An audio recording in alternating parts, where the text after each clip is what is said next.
Alabama is doing big things when it comes to infrastructure. The latest project is a new $2.7 billion bridge over the Mobile River in the Mobile area. Not only is this an incredible amount of money, it is the single most expensive infrastructure project in Alabama state history. So why is this bridge necessary? What is the problem that it is hoping to solve? What is the history behind it? Will it be successful? And most importantly, how long is it going to take to complete? We're going to find out. But first, I want to welcome you to the channel.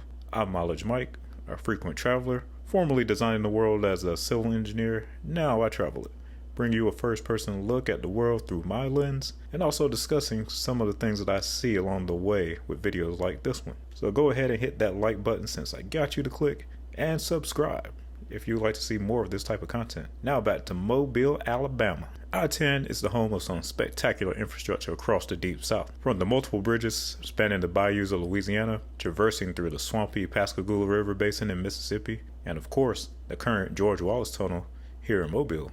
So with the tunnel already carrying I-10 under the Mobile River in Alabama, why is this new bridge necessary? The answer here is capacity and safety. Currently, traffic crossing the Mobile River must either use the Wallace Tunnel, the Bankhead Tunnel, or the Africatown Bridge north of town, with hazmat vehicles being required to use the Africatown Bridge due to not being allowed in the tunnels. The Wallace Tunnel is only built for 2 lanes of travel in each direction, while I-10 has only become more and more heavily used since its original construction in 1973. This design was for 35,000 vehicles per day, but today it averages more than double that in daily traffic. The traffic delay, detours, and the crossing being a small tunnel for such a major highway creates major safety issues as well. According to the Alabama DOT, from June 2018 to May 2019, there were an estimated 161 congestion-related events during rush hour traffic that led to 30-minute delays. And during that same period, there were 132 crashes during peak travel times that led to delays of up to 75 minutes. Alabama DOT also projects the average number of daily vehicles on I-10 going from 75,000 per day to 95,000 per day by 2040. The Bayway section of the project is focused on rebuilding the current span over the Mobile Bay to a higher height that is above 100-year storm surge levels. You may recall the nearby Twin Span River Bridge in Louisiana being swept away by Hurricane Katrina in 2005. The current Bayway could share a similar fate if it does not get upgraded. Now,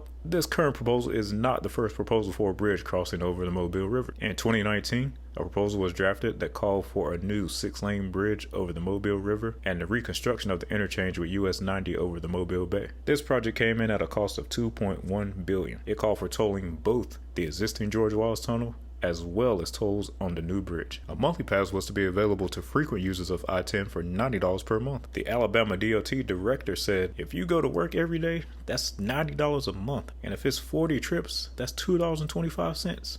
It's less than the cost of a gallon of gasoline. Public outrage over this proposal was swift and fierce.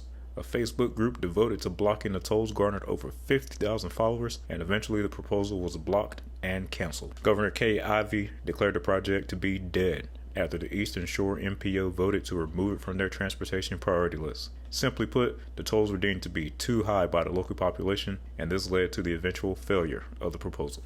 Well, as of July 2022, the project has come back from the dead and has been approved for construction. Both the Mobile and Eastern Shore MPOs agreed to include the Mobile River Bay Bridge project in their transportation plans. This, in turn, has given the Alabama DOT the go-ahead to move forward with their plans to build the bridge. It also opens up the project to potential federal funding. Fox 10 News in Mobile reported from Fairhope County Councilman Jack Burrow, chairman of the Eastern Shore MPO, who said, "Today's vote was a landmark moment for Baldwin County. The Eastern Shore has grown by leaps and bounds over the past decades, and our infrastructure has not kept pace. Today's vote paves the way for providing the traffic relief we need in a way that makes sense for Baldwin County drivers." He continued, "People demanded for the bridge to be toll-free, and while not all of it will be toll-free, we have preserved many toll-free routes. So if you don't want to pay the toll, you can take a toll-free route." Now, how did the Alabama DOT figure out how to bring this back to life? A pretty clever solution. So for $2.7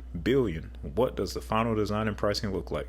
Let's take a look. First, let's talk about what got the original proposal canceled, the tolls. On the new proposal, the maximum toll rates will be as follows. For cars, pickups, motorcycles, and SUVs with 2 axles, $2.50. 2 axles with the 1 or 2 axle trailer, $5. Two axles with any 3 or more axle trailers would be $7.50. Buses, delivery trucks, and 18-wheelers with 2 axles would be $9. And $3 more for each additional axle. 18-wheelers will be $18. And max rates for those without an Algo pass, which is Alabama's toll pass, are as follows. The Algo rate plus $1.50 per axle on cars, pickups, motorcycles, and SUVs. And the Algo rate plus $2.75 per axle on buses, delivery trucks, and 18-wheelers. To soften the blow on local commuters, a $40 per month pricing has been added to allow for unlimited use each month. If you recall, in the older proposal, this was to be offered at $90 per month. So it looks like the Alabama DOT came way down in their suggested pricing on this one. It is unclear how much the Algo Pass will cost, but Alabama seems to be targeting something similar to Florida's Sun Pass. The Algo Pass should be compatible with the Easy Pass system and work across multiple other states. It would be a travesty if Alabama decided not to get with the program like a certain other southern state. With the project being estimated to cost $2.7 billion in total, $250 million will be coming from the state with public funds, and $125 million from the feds. The remaining approximately $2.3 billion will be financed with $1.2 billion in bonding and $1.1 billion in federal loans under the Transportation Infrastructure Financing and Innovation Act. Alabama DOT estimates that it will take around 40 years to pay off the project and has promised that the tolls will be removed once it is done. Officials say that legally the toll revenue is locked in to where it can only be used to pay off the debt for the project. Now that we've gotten the money talk out of the way, let's talk about the design of the project and what $2.7 billion gets you these days. Here we have an overview of the Mobile area, and as you can see, the current river crossings in red. The Africa Down Bridge is to the north, the Bankhead Tunnel in the middle, and the Wallace Tunnel to the south, which carries 4 lanes of I-10 underneath the river. Off to the east of the tunnel is the current interchange with US 90 over the Mobile Bay. In response to the backlash of the original plan, all 3 of these existing routes will remain free to use. The main portion of the project is the proposed new 215-foot tall Mobile River Bridge. The bridge will carry 6 lanes of I-10 over the Mobile River.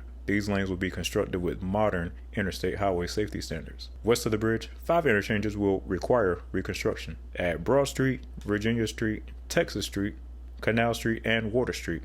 To the east, the current Mid-Bay Bridge and US 90 interchange in Daphne will be raised and reconstructed to meet 100-year storm surge requirements. Additional capacity is also to be added for the Bayway, assuming a total of 6 lanes spanning the Mobile Bay over the current 4-lane Bayway. Though there are still a few locals complaining about the tolling and prefer the project to be somehow built fully with public funds, the general consensus is that the project is necessary to deal with the growth of the area and I-10 as a major cross-country corridor. The Alabama DOT believes the project is a go-ahead this time and says that construction can start as soon as 2023, taking 5 years to build and be completed by 2028. Now, my personal views on the project. Overall, I do like the project.